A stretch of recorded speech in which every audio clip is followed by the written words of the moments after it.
A Parisian Affair by Audrey Sinclair.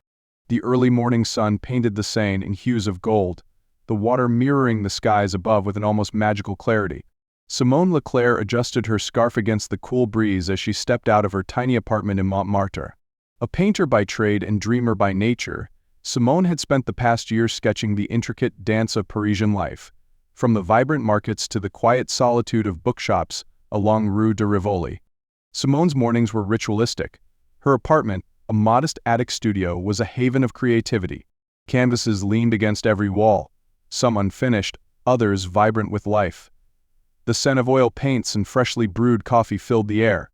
Each day she stopped by the boulangerie on Rue des Absisses for a fresh croissant and a cheerful bonjour from the owner, Madame Dupont. Then she wandered to Place du Tertre, where she would set up her easel and let inspiration guide her.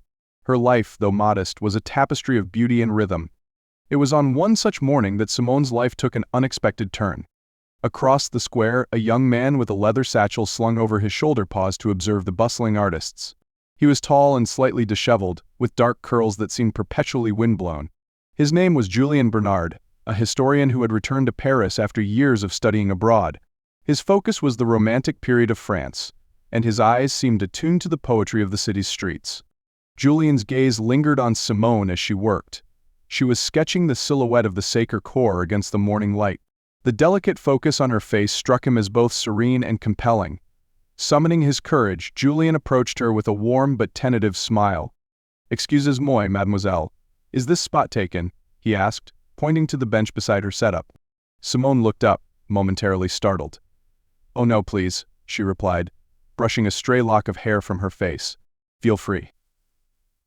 Julien sat, watching her sketch. "Your work is lovely," he remarked after a moment. Simone blushed faintly.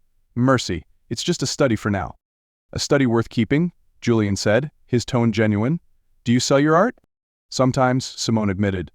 "But mostly I paint because I love to." "That's the best reason," Julien said. "I'm Julien, by the way." "Simone," she replied, smiling. What began as a casual encounter grew into something deeper. Julien and Simone started meeting regularly, often exploring the hidden corners of Paris together. He introduced her to the archives of the Musée d'Orsay, where they marveled at the masterpieces of Monet and Degas. She showed him the winding streets of Le Marais, where history and modernity collided in vibrant harmony. Their conversations were as rich as their surroundings.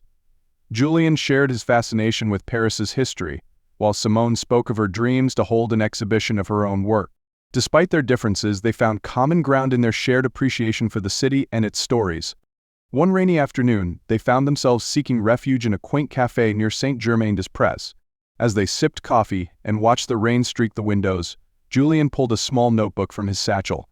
"I've been working on something," he said, hesitating. "It's a collection of essays about Paris, inspired by people like you." Simone's eyes widened. "Me?"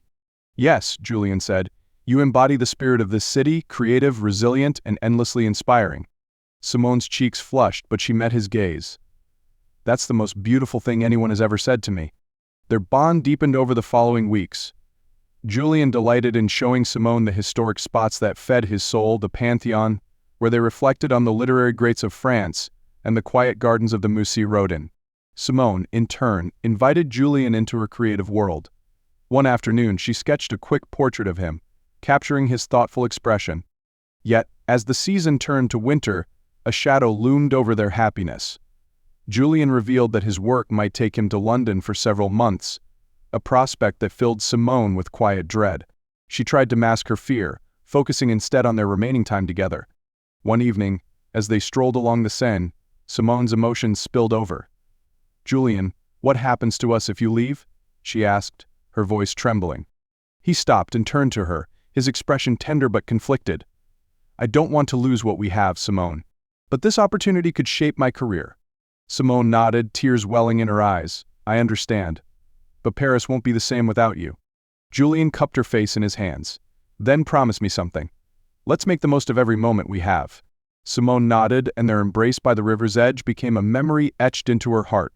As the weeks passed, Julien's departure grew imminent. On their final day together, he surprised Simone with a visit to the Montmartre studio of an established artist he admired. The artist had agreed to mentor Simone, a gesture that left her overwhelmed with gratitude. "Julien, this is incredible," she said, her voice choked with emotion.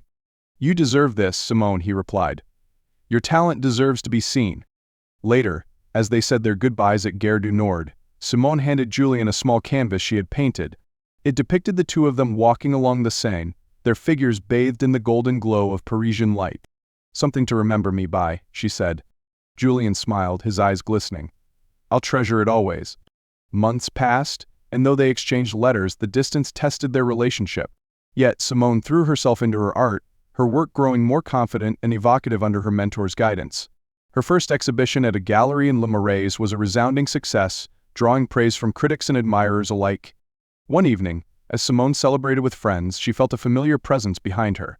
Turning, she saw Julien standing in the doorway, his satchel over his shoulder and her painting tucked under his arm. "I couldn't stay away," he said, his voice thick with emotion. Simone ran to him, their reunion a burst of joy and relief. Julien explained that he had secured a position in Paris, allowing him to return to the city and the woman he loved. From that day on, their lives intertwined like the streets of Paris itself, their love a testament to the magic of connection and the power of pursuing one's dreams.